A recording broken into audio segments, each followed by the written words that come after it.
Pues buenas tardes y buenas tardes a todos los que nos siguen también desde sus casas. Vamos a continuar con la serie de enseñanzas relativas, podríamos decir, al ministerio, al carácter del ministerio y por supuesto al propio desempeño y vida y actitud que debemos de tener en nuestro ministerio cristiano. Entonces, antes de empezar me gusta orar y me gustaría orar un momento para continuar con lo que con la ayuda de Dios trataremos de ocupar y desarrollar en esta tarde. Padre, a ti te damos la gloria, a ti te damos las gracias. En tus manos, Señor, ponemos nuestras inquietudes. Traemos nuestra ansiedad, echamos nuestra ansiedad sobre ti porque tú cuidas de cada uno de tus hijos. En esta tarde, Señor, que tu palabra corra, sea glorificada, desempeñe el propósito poderoso y espiritual que ella contiene y tiene en ella misma. Ayúdame a poder explicar, expresar aquellas cosas que en el desempeño de lo que nos ocupa y de la función que tenemos en este momento, pues te honre, te glorifique a ti y pueda edificar y bendecir las personas aquí presentes. Señor, que en todo momento tengamos una claridad. Te pedimos por aquellos que aquí en esta tarde no tienen tu vida en ellos y están escuchando la Biblia. Por favor, Señor, que en algún momento el Evangelio pueda iluminarles, tu bondad pueda iluminarles, tu amor pueda iluminarles y la cruz de Jesucristo pueda revelarse a sus corazones para poder venir delante de ti para dar comienzo a una vida en la que puedan vivir en la fe, salvarse por la gracia mediante la fe y comprender quién en verdad eres tú y lo que tú quieres enseñarles de ti mismo. En el nombre precioso de Jesucristo te lo pedimos todo, Señor. Amén. Bueno, pues con la ayuda de Dios vamos a entrar en un terreno espiritual en la Biblia, tratando de rentabilizar, tratando de extraer de ella la vitamina, las proteínas de Dios para nuestro sustento, nuestra edificación y nuestra enseñanza y aprendizaje. Es importante que tu corazón esté centrado en lo que estamos haciendo. Es importante que tu corazón esté centrado en lo que Dios quiere enseñarnos. Y es importante que nuestro corazón esté centrado en lo que también es el tema que nos está ocupando.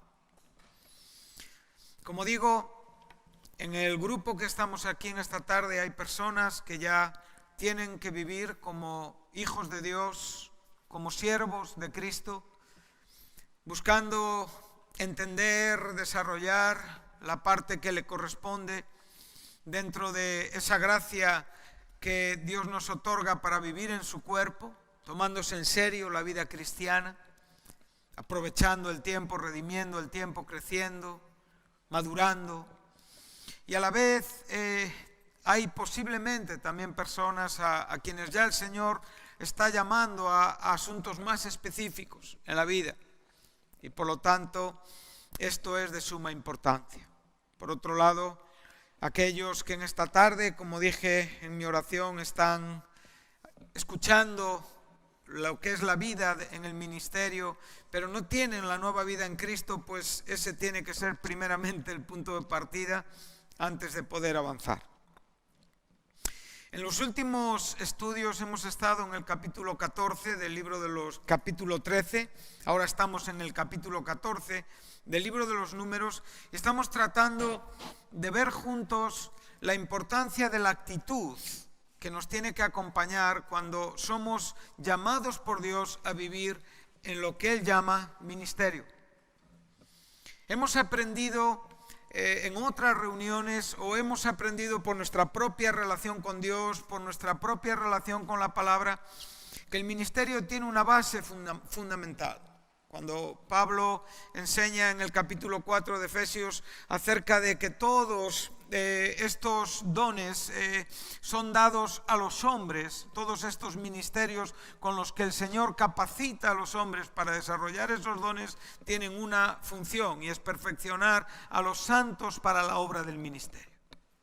Lo cual, en cierta manera, reduce el ministerio a un término en el cual debemos de llamar el ministerio de Jesucristo. Cuando nosotros somos capaces de reducir al mínimo denominador común, encontramos que el ministerio es el ministerio de Cristo, inaugurado por su propia presencia en este mundo, predicado por su propia presencia en este mundo, Él capacitando a otros hombres a entender qué representaba y qué significaba el llamado que Él les estaba haciendo, y por lo tanto el ministerio sigue siendo el ministerio de Jesucristo. Y nosotros entramos dentro de este ministerio que está relacionado con el propósito de Dios para desarrollar aquellos asuntos, aquellas funciones, aquella vida a la que el Señor nos está llamando. Entonces, cada uno de nosotros somos responsables de vivir de manera y a la altura de lo que el Señor nos ha dado, lo que el Señor nos ha enseñado, lo que el Señor nos ha revelado.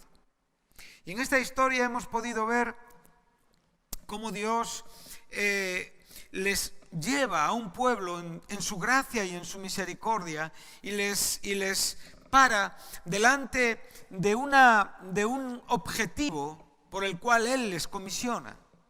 Dios les comisiona para introducirlos en una tierra y para conquistar esa tierra y para poder cumplir y cubrir y experimentar el objetivo de Dios. Esto nosotros lo tenemos que trasladar a la propia experiencia espiritual nuestra y no verlo como una simple historia, que es una historia bíblica, sino verlo como palabra de Dios con su propia actividad y enseñanza en lo que yo tengo que aprender cuando estoy leyendo acerca del pueblo de Israel. Y hemos visto que las historias del pueblo de Israel están en el Antiguo Testamento como un ejemplo y una amonestación. Amén. A cada uno de nosotros. Y la amonestación es siempre algo que se debe de tomar en serio.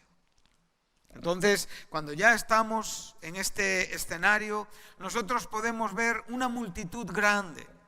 De esa multitud, un grupo escogido para poder sencillamente adentrarse en una tierra, y hemos podido aprender que Dios no comisionó directamente, ni empujó, incentivó la necesidad de comprobar aquello que Él había prometido. Sería una contradicción en cuanto a lo que Dios es. Dios siempre nos llama a un creer por fe, no a un comprobar por fe.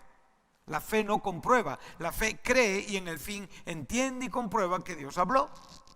Pero principalmente, básicamente y fundamentalmente, la fe cree. Y los asuntos con Dios siempre parten de esta base, creer. No hay otro asunto antes. La fe siempre es un punto de partida. Entonces, en este sentido, podemos ver que en una manera superficial o a vista de pájaro, pensamos que todos vivimos en esta fe. Cada día todos nos relacionamos, todos en cierta manera tenemos un punto de partida, todos contamos que un día Cristo nos cambió, lavó nuestros pecados, nos transformó en nuevas personas y por lo tanto todos estamos en el mismo escenario, la iglesia. Pero a partir de aquí no todos tenemos las mismas expectativas. No todos tenemos las mismas intenciones y el tiempo va enseñando las intenciones de cada uno. O sea, el tiempo es un testigo que no se mueve y que constantemente nos va mostrando que lo que parecía no es y que a veces lo que no parecía llega a ser. Porque nosotros no tenemos esa capacidad para ver las cosas tan perfectamente, aunque a veces acertamos.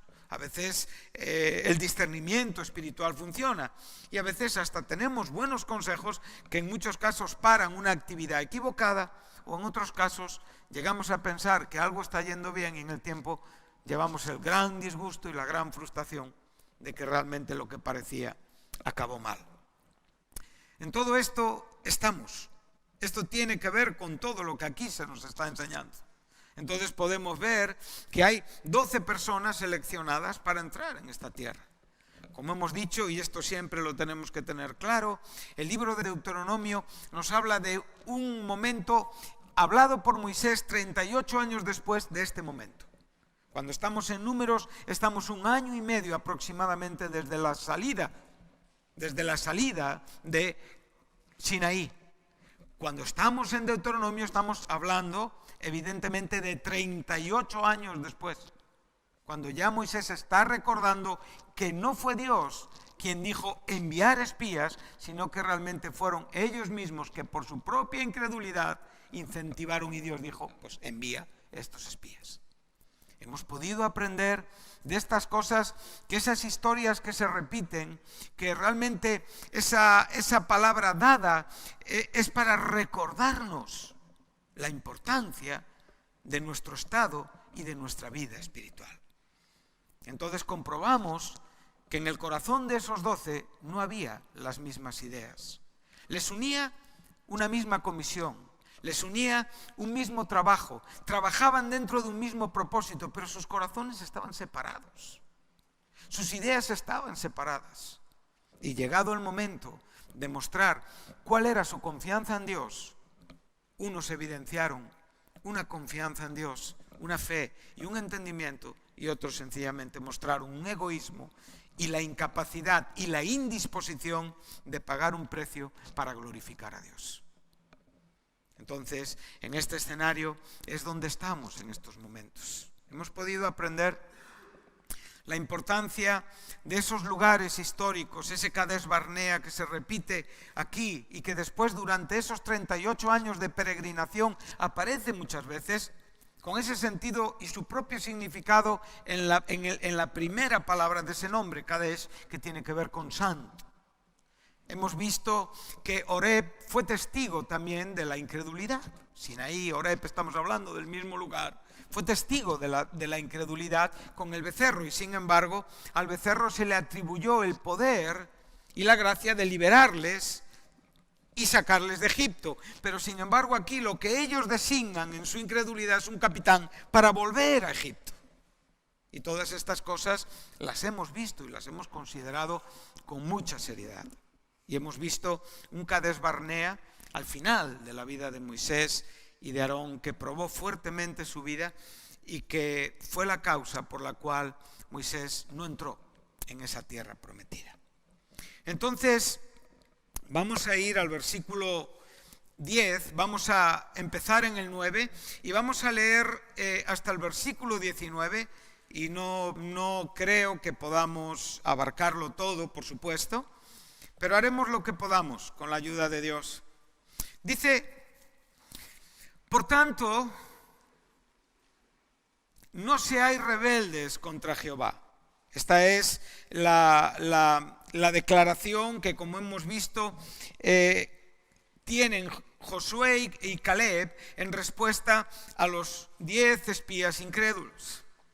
Ellos están hablando al pueblo y dice, ni temáis al pueblo de esta tierra, porque nosotros los comeremos como pan. Usan una metáfora claramente entendida en este pueblo, y ahora subraya esta frase, su amparo se ha apartado de ellos. Esto es una frase muy importante en este versículo, y una frase que tiene mucho que decirnos a nosotros hoy. Entonces dice, y con nosotros está Jehová, no los temáis. Entonces, toda la multitud habló de apedrearlos, pero la gloria de Jehová se mostró en el tabernáculo de reunión a todos los hijos de Israel. Y Jehová dijo a Moisés, ¿hasta cuándo me ha de irritar este pueblo? ¿Hasta cuándo no me creerán con todas las señales que he hecho en medio de ellos? Yo los heriré de mortandad y los destruiré, y a ti te pondré sobre gente más grande y más fuerte que ellos. Aquí tenemos un asunto que creo que es exactamente igual, si no me equivoco, que lo que sucedió en Horeb con el becerro de oro. Dice En el verso 10 del capítulo 32 de Éxodo, si vais ahí, es donde está esta historia. Aquí, como digo, estamos un tiempo atrás. Y Dios dice estas palabras. Capítulo 32 de Éxodo, versículo 10. Ahora pues, déjame que se encienda mi ira. Y aquí ahora tenemos que, en cierta manera, pararnos y subrayar también la importancia de comprender lo que representa la ira de Dios desatada o dirigida hacia una situación en la que hay personas. Esto es un asunto delicado, esto es un asunto serio, y Él les dice: y los consuma, y de ti yo haré una nación grande. Observa que es exactamente lo mismo que le dice a Moisés. Le dice: ¿hasta cuándo me he de irritar este pueblo? ¿Hasta cuándo no me creerán con toda? Yo desataré mi ira, les heriré de mortandad, los destruiré, y a ti te pondré sobre gente más grande y más fuerte que ellos. Observa que Dios mantiene el propósito con Moisés. Dios mantiene el resultado prometido a Abraham. Dios está diciendo: puedo hacer desaparecer a todos estos incrédulos en cuestión de segundos, y a ti te puedo dar un pueblo mejor que este. Esto es un asunto que trataremos más adelante, relativo a la propia comprensión y al propio corazón de Moisés.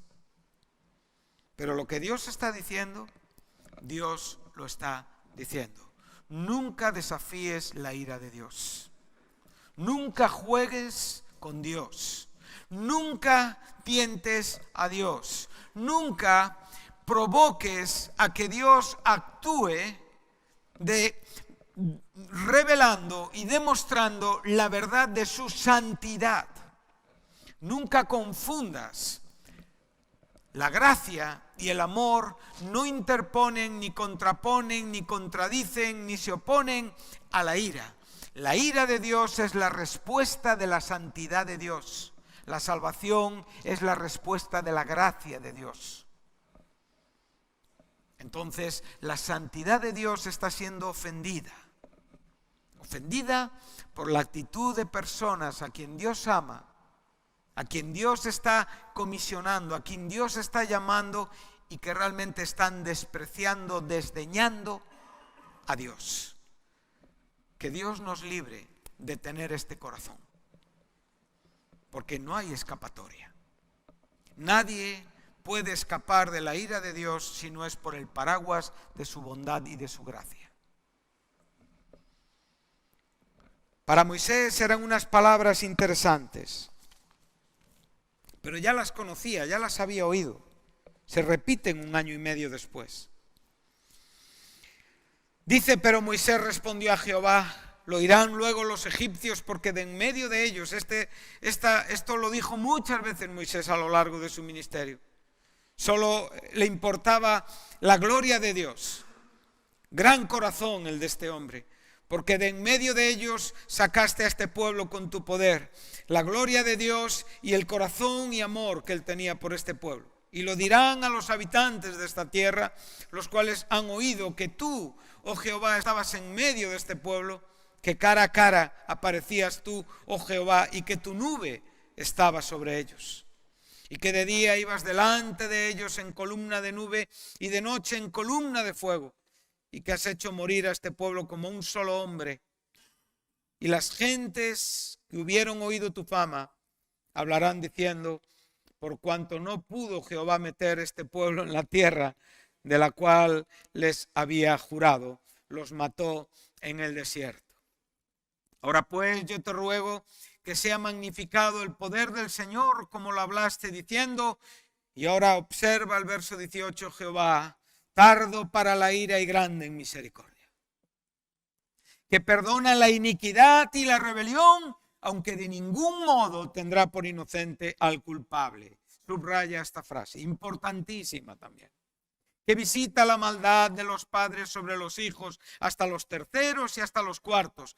Perdona ahora la iniquidad de este pueblo según la grandeza de tu misericordia y cómo has perdonado a este pueblo desde Egipto hasta aquí. Vamos al verso 9, donde hemos empezado, para ir desarrollando. Entonces vemos que la frase que nos ha interesado, en el resto del versículo hemos estado en el miércoles anterior, dice, su amparo se ha apartado de ellos. Bien, o sea, realmente estos hombres que son jóvenes al lado de Moisés nos están dando una muestra de que son personas que han aprovechado su tiempo con la palabra,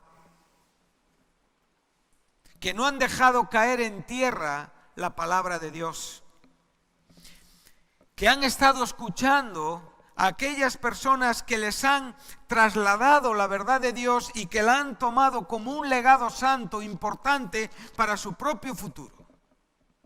No es Moisés quien lo está diciendo. Moisés sabía perfectamente lo que ellos estaban diciendo porque de Moisés había salido esta verdad. Y porque Moisés la había aprendido y que era tan anterior como la propia palabra dada a Abraham. Esto nos habla de un Dios que realmente no cambia, inmutable. La palabra de Dios es una verdad inmutable y nosotros este concepto muchas veces lo tenemos claro, pero a veces no lo tenemos tan claro. Porque si lo tuviéramos tan claro, nuestra vida tendría que estar muy por encima de donde estamos. La inmutabilidad en cuanto a la verdad de Dios nos hace crecer, nos hace madurar, nos hace entender nuestro presente y ver nuestro futuro. Un creyente que realmente entiende que la palabra es inmutable no está asomándose a las ventanas de las opciones de la vida porque su fe no da para creer en Dios. Pero estos jóvenes están dando una lección de entendimiento. Observa lo que dice Génesis 15 en el versículo 16.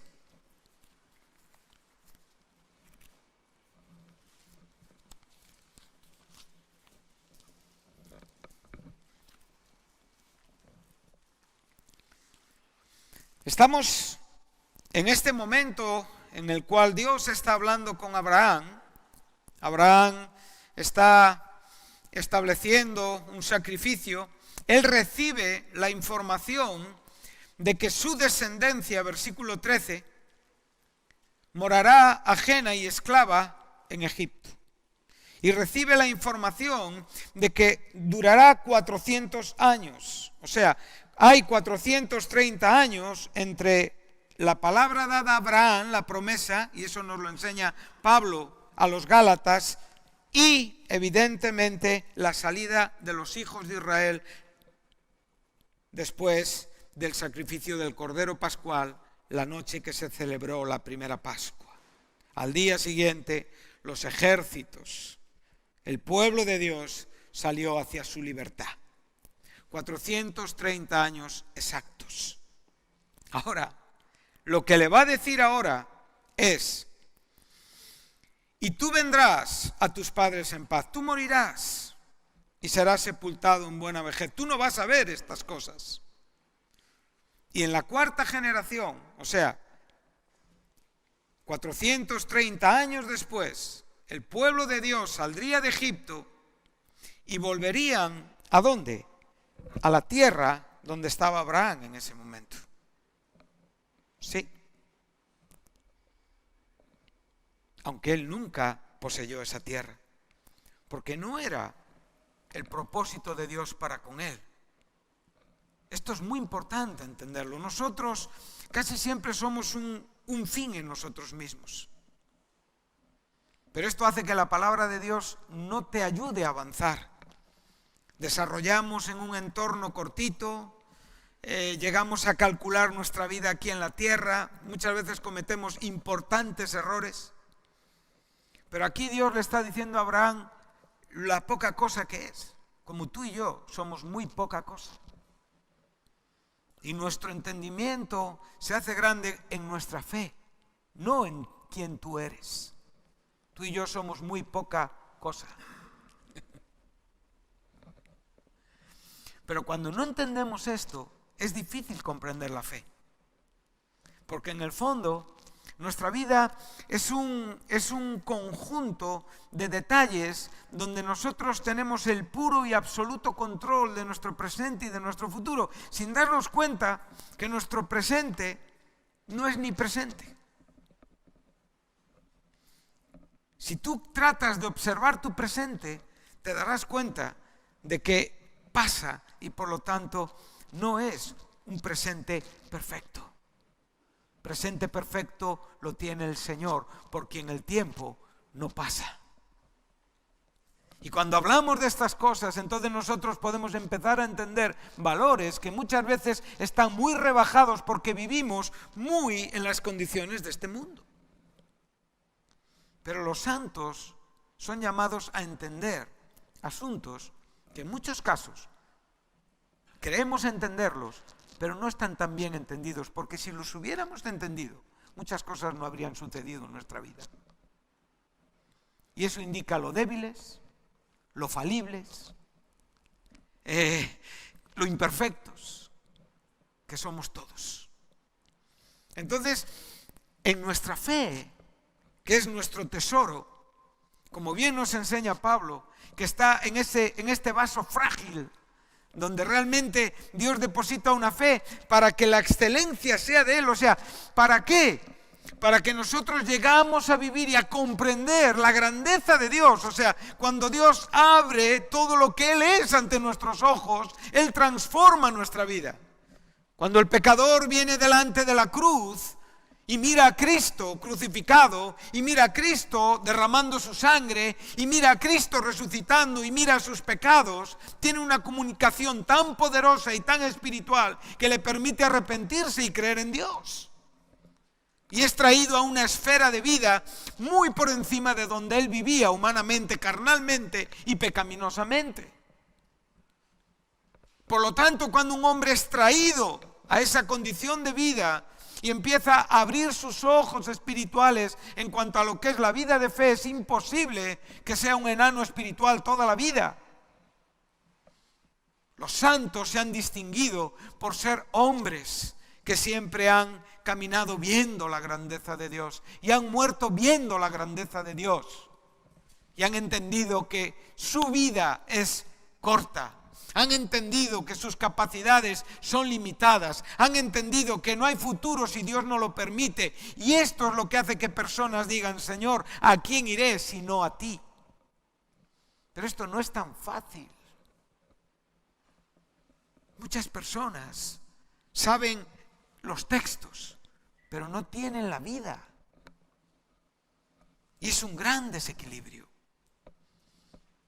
Si tú quieres ser feliz, entonces contempla la grandeza de Dios diariamente, su gloria, su verdad, su seguridad, su inmutabilidad, su perfección, su solidez, su eternidad, su bondad, su misericordia, su justicia, su santidad, su ira, su enfado.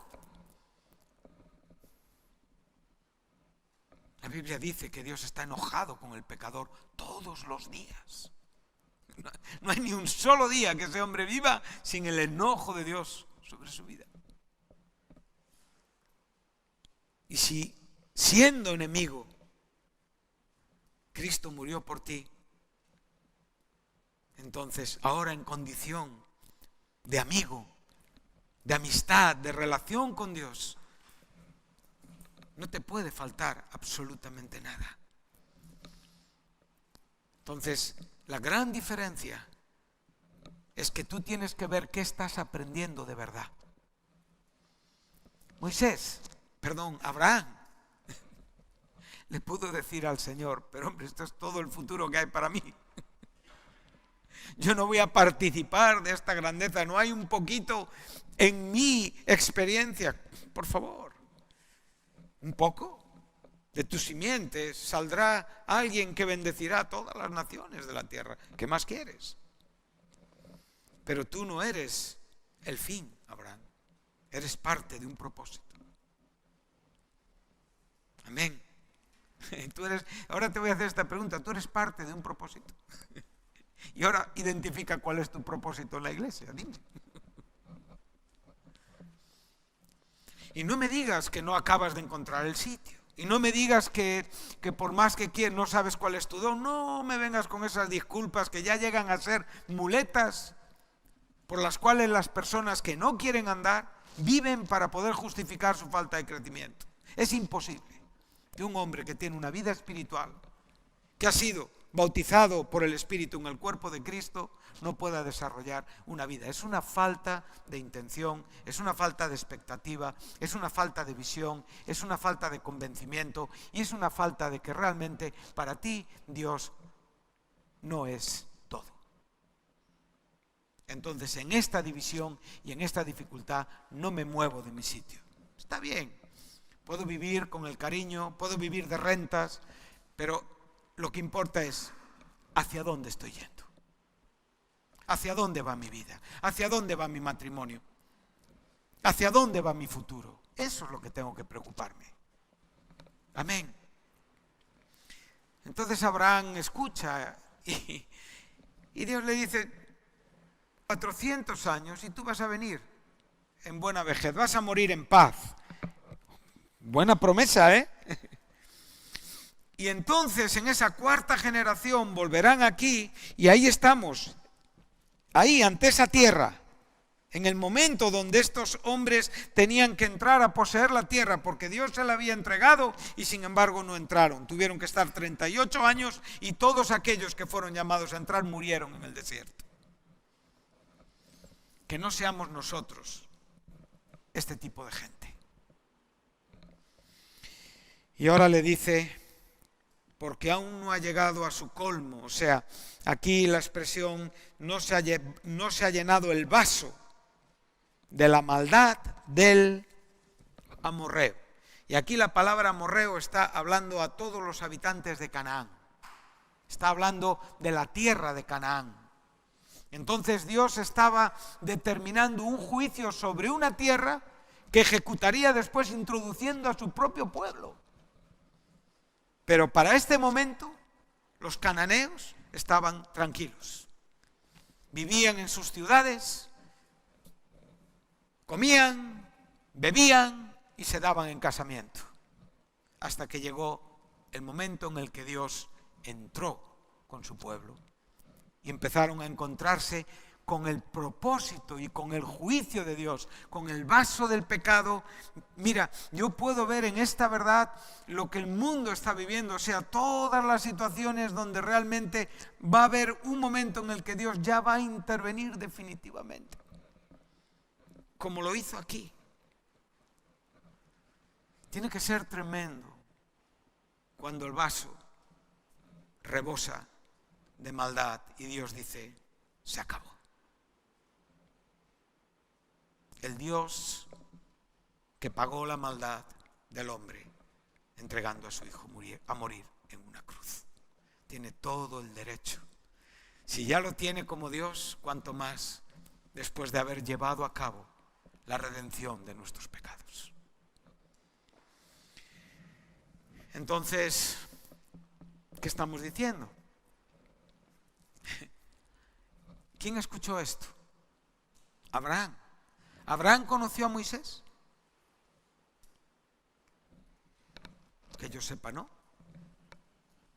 No. Pero Abraham se lo habrá transmitido a Isaac, ¿no? Isaac se lo habrá transmitido a Jacob y Jacob se lo habría transmitido a sus hijos. Y cuando realmente este pueblo está saliendo, ya Moisés es consciente de esta verdad. Y lo que más me sorprende es que esta verdad es conocida por Caleb y por Josué. Y esta verdad les sostiene ante lo que otros están viendo. Esta verdad hace que personas vean diferente, contemplando lo mismo.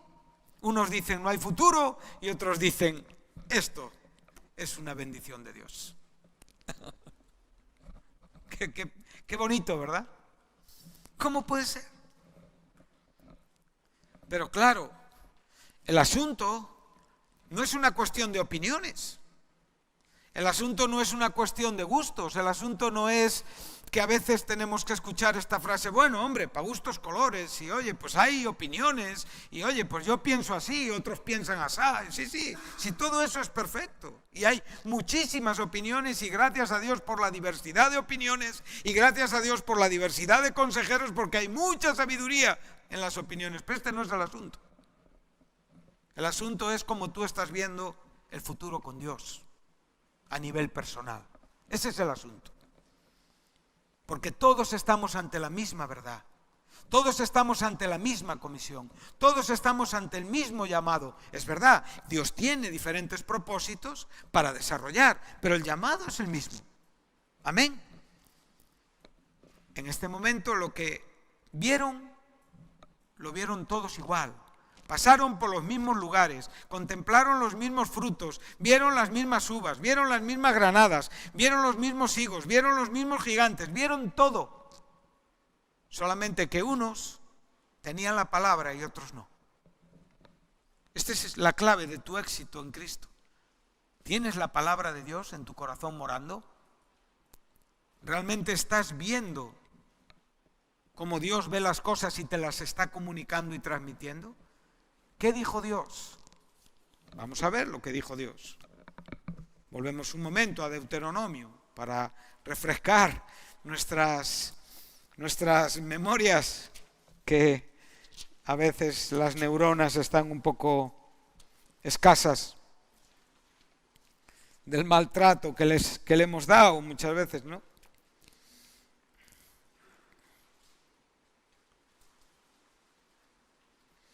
Verso 21, capítulo 1 de Deuteronomio.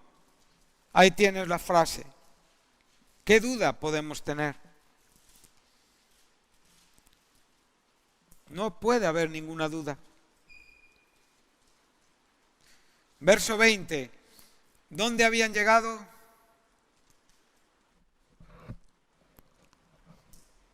Al monte del Amorreo. ¿Qué le había dicho Dios a Abraham? 400 años para que la maldad del amorreo llegue y yo lleve a cabo, evidentemente, mi juicio sobre esos pueblos. 400 años para que el pueblo de Dios pusiera sus pies y conquistara Canaán.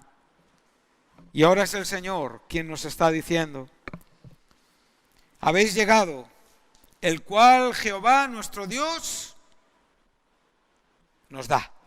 No lo ganamos nosotros. No lo conquistamos nosotros. Nos lo da Dios. ¿Sí? A veces hay un humanismo que se esconde detrás de las iniciativas. Y es un engaño muy diabólico, porque resta fuerza espiritual a tu vida. A veces hemos oído algunas canciones, ¿verdad? Donde parece que Caleb, parece que Josué, cuando Caleb pide a Moisés el monte y dice que todavía tiene fuerzas, Caleb no se está basando en sus propias capacidades, ni en sus propias fuerzas. Caleb en todo momento dice, pido y reclamo un monte que Dios nos dio, y si a Dios le pareciere bien, Él me lo dará. ¿Sí? Pero no con mi derecho y con mis fuerzas. Mis fuerzas están sujetas absolutamente a la gracia de Dios. Y ahí es donde mis fuerzas funcionan, porque si no funcionan en esta manera, tú te vas a cansar porque no vas a alcanzar objetivos. Y entonces el desánimo viene. Y lo que ves en la iglesia es un montón de gigantes que tú no tienes con qué hacer frente. ¿A dónde quieres volver? A donde sabes vivir, que es Egipto. Y Egipto es el mundo. Estas cosas son para todos nosotros. Yo vivo esto.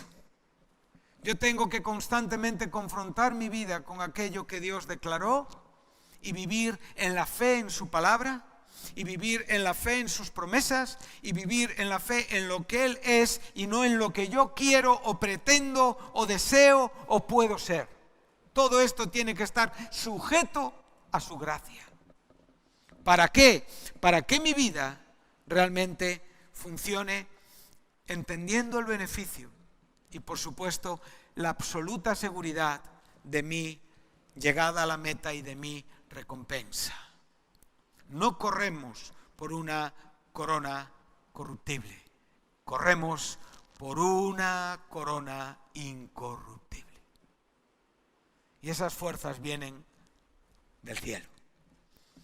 ¿Os acordáis que cuando estamos hablando de esto, estamos hablando de las batallas espirituales, ¿sí?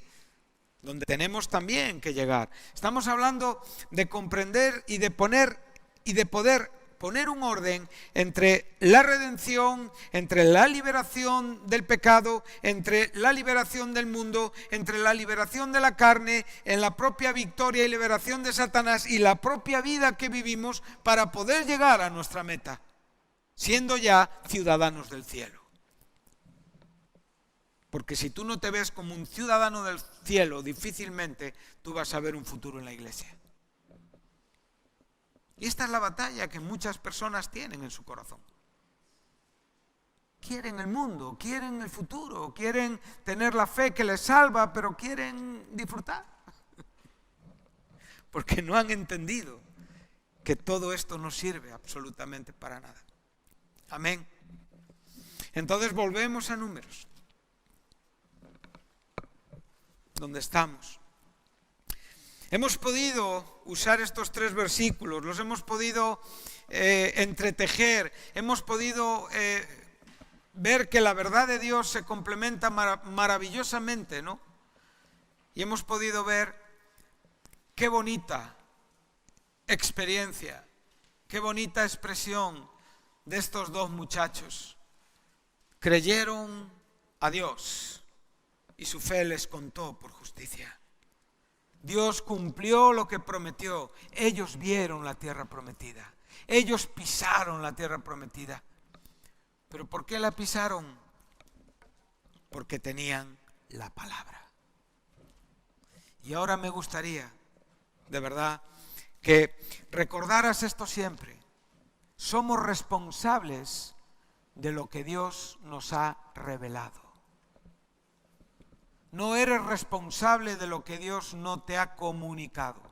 Lo secreto, Dios nunca te va a hacer responsable, pero de la luz que has recibido, del llamado que has oído, de las invitaciones de Dios que has tenido en la iglesia, de las veces que el Espíritu Santo ha tratado de modificar, de estorbar, de cambiar tu mente, de decirte que el camino que llevas no es el mejor, que hay otras situaciones, de eso eres responsable delante de Dios. Observa lo que Jesús le contestó a aquellos hombres que juzgaron la sanidad del ciego. ¿Sí? Juan 9, en el versículo 41, ¿qué fue lo que Jesús les dijo?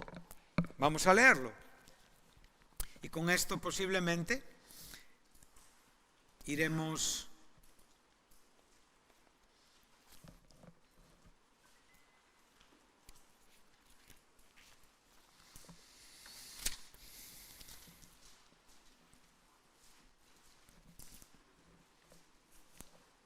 ¿qué nos dice el Señor? Aquellos hombres se jactaban ¿de qué? De conocer, de entender, de saber. ¿Y qué les dijo Jesús? Si en verdad fuerais ciegos, no tendríais ¿qué? Responsabilidad. Pero, como dices que sabes, eres responsable de lo que sabes. Es una buena paráfrasis.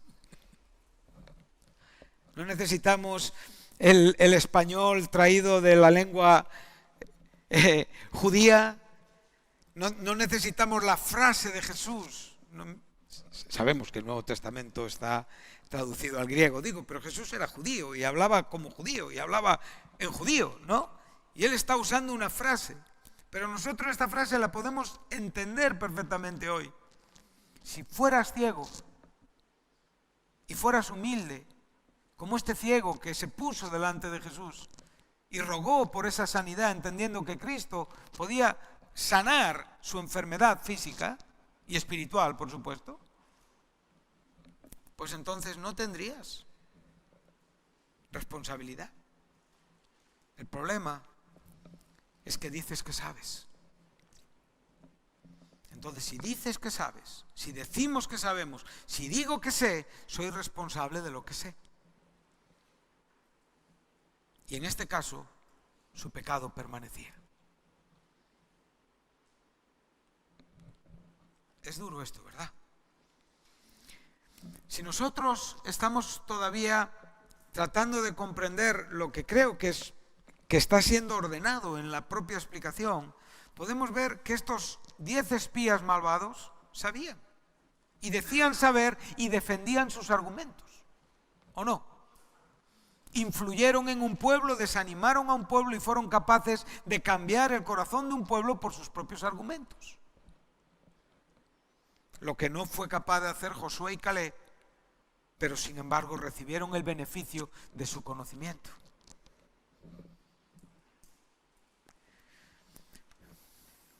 Guarda la palabra de Dios que estás escuchando. Rentabilízala.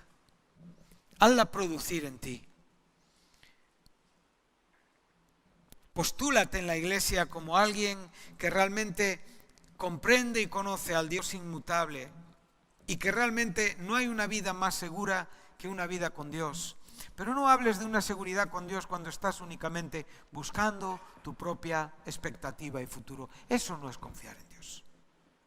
Ni tampoco te disculpes siempre echando culpa a la división que hay en tu alma. La división que hay en tu alma es porque quieres que exista la división. Es porque tu voluntad se mantiene ahí.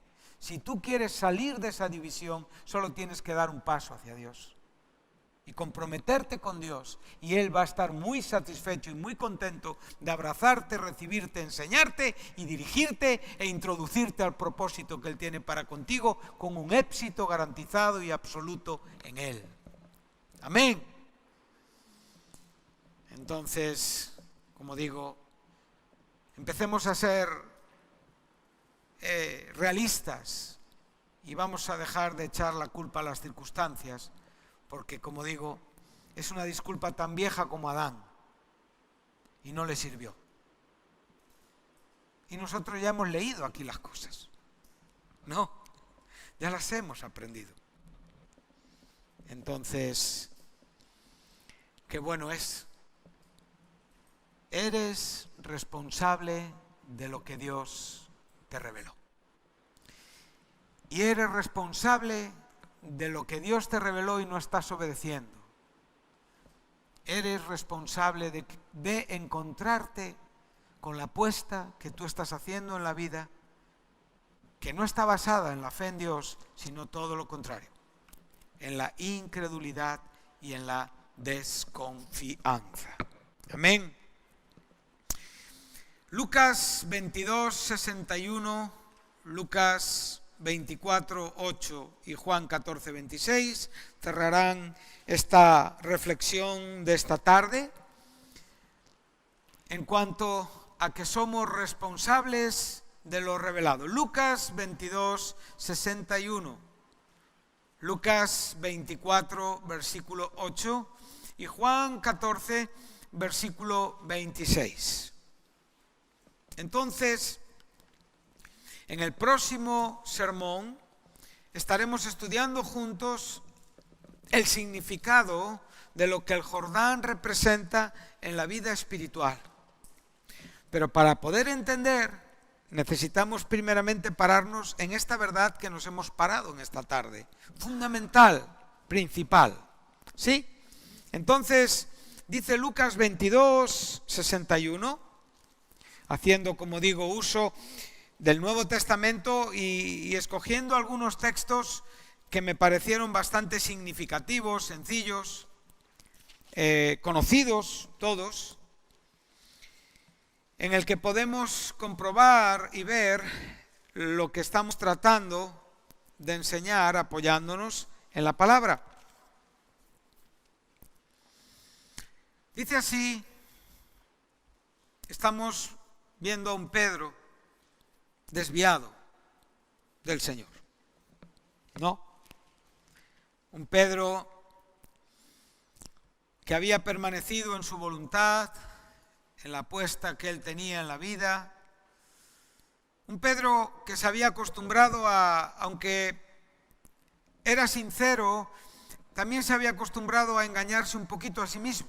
A Jesús no lo podía engañar, pero él en cierta manera justificaba o se apoyaba en sus buenas intenciones, ¿sí? E incluso en las propias garantías y resultados de sus buenas intenciones. Pedro, ¿me vas a negar? En ninguna manera. Él creía lo que decía, en ninguna manera. Y esta historia la sabemos todos, la conocemos todos, es una verdad conocida, sabida, pero no tan entendida. Creo que es una verdad que todavía tiene mucho que enseñarnos a todos, ¿sí? Entonces, cuidado con tus, como digo, buenas intenciones. Recuerda el humanismo, y no quiero mencionar ni la canción ni al cantante porque no viene a cuento, pero es muy motivadora, es muy interesante, pero la fuente nos enseña en el tiempo que no proviene de la fe. Entonces, si decimos a Dios, dame en mis fuerzas, es por tu gracia. No le digas a Dios nunca que vas a hacer algo fuera de aquello que es su gracia en tu vida, porque es fracasar. Y es lo que le pasó a Pedro, ¿no? Entonces, vuelto el Señor, qué bonito. ¿Cómo es que la historia, las circunstancias, la vida, esperó a Pedro en este momento, en un encuentro de nuevo, con el rostro de su Señor, con los ojos de Jesucristo, con la verdad de Dios, recordándole? Qué bueno, ¿eh? Esto es gracia. Yo testarudo, yo tozudo, yo desaprovechador. Pero sin embargo el Señor sigue buscándome y recordándome que si no entiendo lo que Él me quiere decir, mi destino es incierto. Puedo imaginarme este momento. Circunstancial. Yo creo que Pedro lo que menos esperaba, en cierta manera, era sentir lo que iba a sentir. Porque él creía firmemente que nunca iba a... Pero, ¿qué acababa de hacer? Negarlo. ¿Sí? Y negarlo reiteradamente, o sea, no es que dices una vez, sino que es reiterado. O sea, merecedor del trato de un apóstata. O sea, la apostasía es el delito que Dios puede aplicar a Pedro, al creyente Pedro. Apostatar de la fe, o sea, desviarse, abandonar, reclinar, rechazar, despreciar la fe en Dios. Eso es apostatar. Y para los apóstatas lo único que hay es un destino, el infierno. En este momento, Jesús le mira. Y Pedro recuerda ¿qué? La palabra. Es la palabra la que tú puedes estar hoy rechazando, hermano, hermana. La que hoy tú puedes estar dejando de lado para seguir viviendo como quieres vivir. El gallo cantará para recordarte tu error. Y la gracia de Dios, estoy convencido que no nos va a dejar Y va a seguir tratando de convencernos mientras el hoy es hoy. Significa para que tú te confíes y vivas carnalmente desafiando a Dios. Porque la vida puede ser muy inesperada. Céntrate, afirma tus pies, ciñe tus lomos y busca la palabra que te encamina y te dirige. Entonces, la palabra le convenció una vez más. Antes que el gallo cante, me negarás 3 veces. Esto lo oyó Pedro, ¿sí? Y esto se cumplió tal y como lo dijo el Verbo de Dios, Jesucristo. La palabra de Dios viva, Cristo, encarnada, su propia boca. Entonces Pedro salió fuera y lloró amargamente. Para Pedro hubo otra oportunidad, no tenemos dudas, ¿verdad? Para los espías no. Para estos fariseos no sabemos.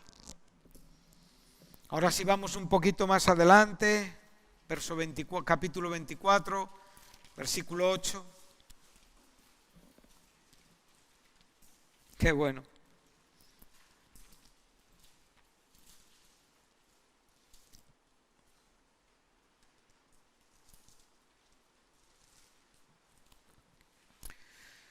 Cristo ha sufrido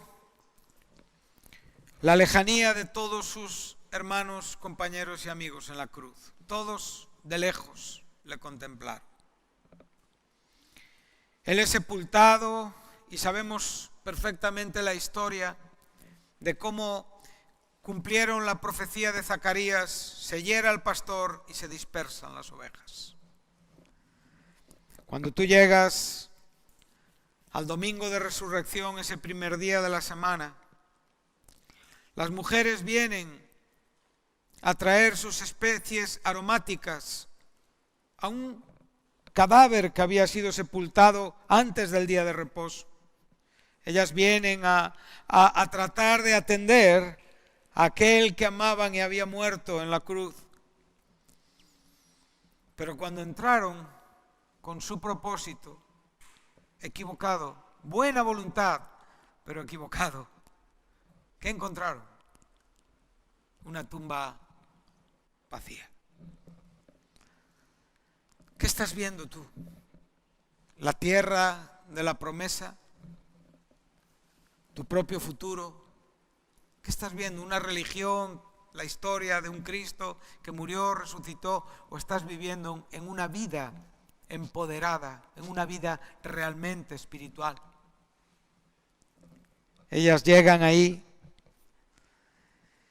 Entonces, verso 4, ellas están perplejas, asombradas, sus corazones están dispuestos y entonces ven a 2 varones con vestiduras resplandecientes, 2 ángeles, y tuvieron, dice, temor, y bajaron el rostro a la tierra y les dijeron, estos santos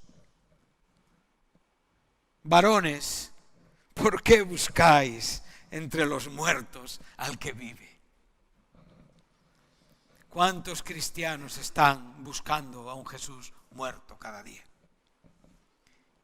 ¿Y por qué buscas a un Jesús muerto? Porque hay una ausencia de vida y de evidencia de su resurrección en ti o en mí. Cabe esa posibilidad. Por favor, la vida espiritual descansa sobre la resurrección y está sentada con Cristo ahí. Mi religión busca al muerto, no al que vive. Mi religión está constantemente dando pena a mí mismo, justificándome a mí mismo. Mi religión está dejándome en el mismo barro cada día. Pero la vida espiritual me levanta a una expectativa de verdad y de esperanza. Entonces, le dice, no está aquí, sino que ha resucitado. No terminó con vosotros. Vais a verle en Galilea. ¿Y qué oyeron en Galilea? Y predicar el Evangelio. Fueron comisionados, amén. Haced discípulos, bautizándolos en el nombre del Padre, del Hijo y del Espíritu Santo. He aquí, yo estoy con vosotros hasta el fin del mundo. Eso oyeron los que buscaron al vivo. Los que buscan al muerto solo pueden oír lo que oyeron en el sepulcro. Y si no vas donde está el vivo, te quedarás en tu propósito. Y no crecerás, ni madurarás, ni sabrás lo que es entender la vida espiritual. La palabra siempre te lleva al propósito de Dios. Pero tienes que obedecerla, hermano. Tienes que creerla. Entonces, no está aquí, sino que ha resucitado. ¿Qué le dice? Acordaos de lo que os habló cuando estaba en Galilea. ¿Qué les habló? Es necesario que el Hijo del Hombre sea entregado en manos de hombres pecadores y que sea crucificado y resucite al tercer día. Entonces ellas se acordaron de sus palabras y cambió por completo su dirección. Esta es la gran diferencia. Josué y Caleb tenían la palabra, creían en la conquista. Pedro recordó la palabra y fue restaurado. Estas mujeres recordaron la palabra y fueron encaminadas al ministerio, juntamente con todos los apóstoles y todos los discípulos. Y en Juan 14 tenemos la historia que ya nos alcanza a nosotros. Versículo 26.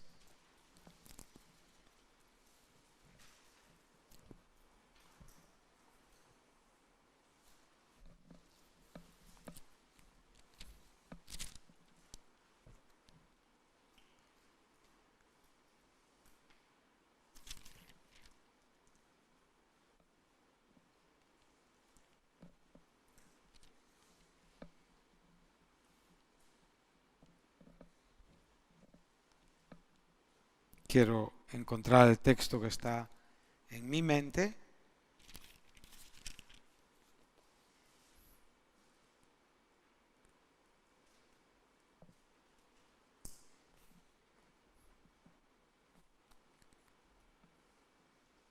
Tengo varios textos, pero quiero encontrar el que me importa. ¿Sí? Dejarme encontrarlo.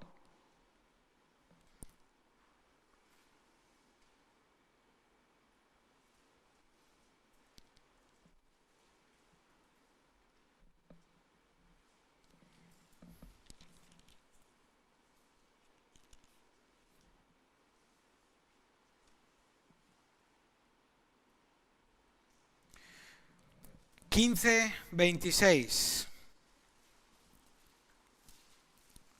Nos valdría también el versículo 13 del capítulo 16.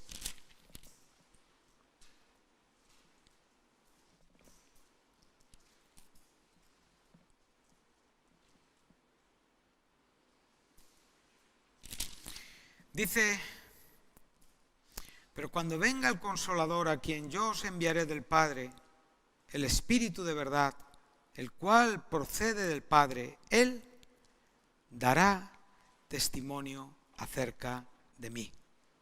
Y vosotros, como consecuencia de la propia información recibida de Dios, entonces nosotros también daremos testimonio de Él. En este caso, los apóstoles son aquellos que han estado con Él en el principio. Pero sabemos que el Espíritu Santo es tan extenso como nosotros hoy. Y por lo tanto, esta palabra viva en nuestros corazones está siendo rememorizada, está siendo activada, está siendo explicada, está adquiriendo el sentido del propósito de Dios por la propia obra del Espíritu Santo.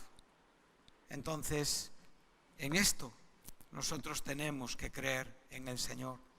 Él trabaja para recordarnos, para enseñarnos lo que Él quiere, lo que Él tiene y lo que Él desea de mí. Pero la pregunta es, ¿tenemos la palabra? Estos hombres la oyeron todos, pero solo 2 tenían la palabra. Tú tienes que saber dónde estás. Hazte esta pregunta, es urgente, es necesario, es fundamental. Tienes que apartarte por un momento, encontrarte contigo mismo, tu realidad con Dios y ver qué dirección estás tomando. Y a partir de ahí estará tu éxito o ahí estará tu fracaso. Amén. Vivimos tiempos importantes.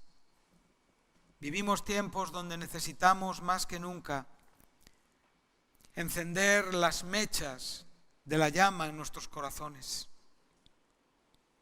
Vivir vidas candentes, espirituales, llenas de un optimismo divino, llenas de un optimismo que realmente nos lleva a una expectativa santa. A veces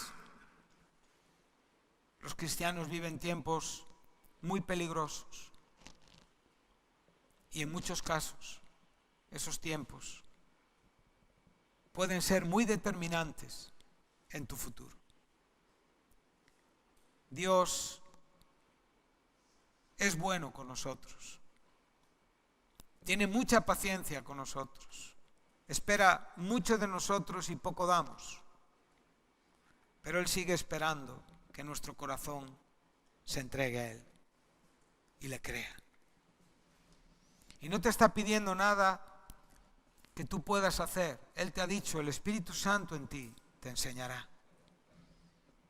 te recordará, te dirá lo que está por venir, te hablará todo de mí y me glorificará. Solamente necesitamos creer estas palabras y vivirlas. Es urgente, porque en verdad tenemos un enemigo común que lo único que va a tratar de estorbar no son tus expectativas, sino tu vida espiritual. Y de esto hablaremos el sermón que viene. Nadie aquí en esta tarde, y lo digo con todos los respetos, me puede decir, yo estoy libre de esto que estás hablando. Nadie. Y si alguien piensa que está encima de esto, entonces está todavía más confundido de lo que piensa. Por favor, rentabiliza, vive a la altura de lo que un cristiano tiene y debe de ser. Amén. Que Dios os bendiga.